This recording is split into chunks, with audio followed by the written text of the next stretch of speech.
Teori geosentrisnya Claudius Ptolemeus yang mengatakan bahwa bumi adalah pusat tata surya itu dianut selama lebih dari 14 abad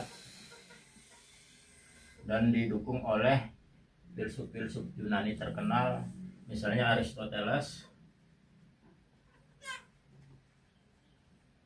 Thales, Pythagoras,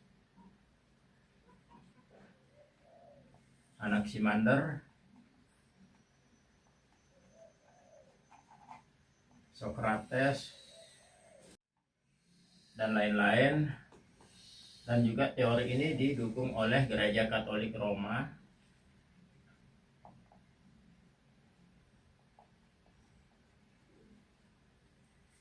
Makanya dia bertahan selama lebih dari 14 abad karena didukung oleh ini filsuf-filsuf terkenal, orang-orang Yunani. Tapi pada akhir abad ke-14 ya, akhir abad 14,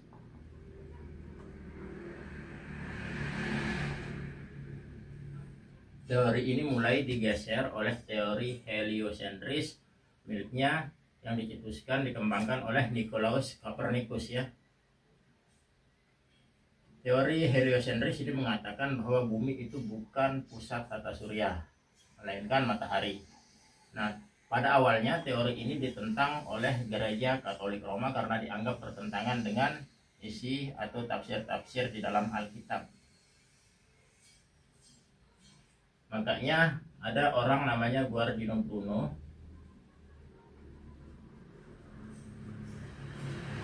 Ini dihukum mati karena dia mencoba mengajarkan, mengembangkan teori heliosentris miliknya Nicolaus Copernicus. Tapi setelah teori heliosentris ini didukung oleh Johannes Kepler, seorang ilmuwan, dan diperkuat sama seorang ilmuwan juga, astronom bernama Galileo Galilei dengan teropong bintangnya. Ini teori heliosentris ini mulai bisa diterima dan teori geosentris mulai ditinggalkan. Teori heliosentris ini dicetuskan sama siapa tadi? Kemarin nama Nicolaus Copernicus. Ini seorang astronom asal Polandia ya. Copernicus. Ini astronom dari Polandia. Nah, pada masa-masa itu sudah ada jalur perdagangan yang menghubungkan antara Eropa dengan Asia. Jalur-jalur itu disebut jalur sutra ya, jalur perdagangan, di mana barang-barang dari Asia itu dibeli dan didistribusikan ke Eropa melalui selat antara Bulgaria dan Turki. Misalnya ini Eropa,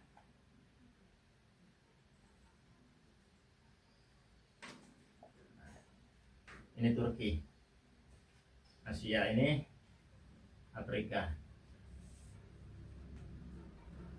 Sejak ibu kota Imperium Bizantium ya, Romawi Timur ini dikuasai oleh Turki pada tanggal 29 Mei 1452. Ibu kota Bizantium yaitu Konstantinopel jatuh ke tangan Kekaisaran Ottoman Turki. Konstantinopel jatuh ke tangan Turki tahun 1452. Jalur sutra yang menghubungkan antara Asia dengan Eropa ini putus. Misalnya orang yang dari ini Spanyol. Orang yang dari Portugal ini Spanyol ya, Spanyol. Ini Perancis, ini Benelux, Belgia, Luxembourg, Nederland. Ini Austria, ini Swiss, ini Hongaria, ini Italia ya, Hongaria, Polandia, Ukraina, ini Bulgaria, nyebrang ke Turki. Dari Portugal misalnya mau ke Asia, mau ke Cina, Tiongkok untuk beli sutra, orang Portugal berangkat dari sini menyeberangi Spanyol, terus Prancis, terus Austria atau Itali. Kalau Kalau jalurnya agak selatan ke Italia, terus ke Austria, terus ke sini Hongaria, Kroasia di sini. Ini Yunani, ini Bulgaria, nyebrang lewat Selat Bos. Selat apa namanya? Yang ini Laut Hitam ya. Ini Laut Aegea. Yang ini Laut Tengah. Nah, sejak jalur Sutra terputus karena Konstantinopel jatuh ke tangan bangsa Turki, orang-orang Eropa mengalami kesulitan ekonomi. Nah, teori heliosentris mengatakan bumi bulat. Bumi adalah pusat tata surya, sehingga orang-orang Eropa mencari jalur alternatif. Kalau memang bumi itu bulat seperti yang diterangkan dalam teori heliosentris, untuk mencapai ke Asia, ini Cina ya, ini India, ini Turki, tadi mana Turki? Ini Turki, ini Laut Merah, ini Saudi Arabia, ini India. Nah, ini Asia Tenggara ya, Jepang, Filipina, Korea, ini Rusia paling besar.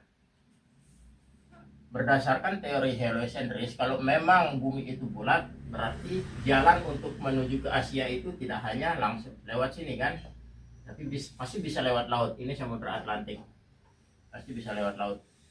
Apa tidak ada jalan lain? Misalnya begini, kalau memang mereka takut sama bangsa Islam, orang Islam, kan orang dari Spanyol bisa nyebrang ke sini, ke Maroko, Tunis, Aljazair, Mesir, lewat sini, ketemu lagi dia sama kerajaan Islam di Timur Tengah. Atau lewat utara, jalur utara, misalnya dari Jerman ke Ukraina, terus nyebrang ke Laut Hitam, atau dari sini sama saja ketemu lagi sama orang Islam. Jadi mereka lebih cenderung untuk mencari jalan lain melewati laut. Nah, ini awal mula penjelajahan samudra itu dilakukan. Nanti Bapak jelaskan ya. Penjelajahan samudra itu dipelopori oleh dua negara, yaitu Portugis sama Spanyol. Misalnya orang Spanyol nih, ada yang sampai ke menyeberangi Samudra Atlantik, ini sampai ke benua Amerika, yaitu Christophorus Columbus. Ada juga yang sampai berhasil mengelilingi bumi, yaitu Johann Sebastian Elcano. Yang pertama itu Ferdinand Magelhaens, tapi kemudian meninggal mati dalam perang di Filipina, kemudian digantikan sama wakilnya itu Johann Sebastian Elcano.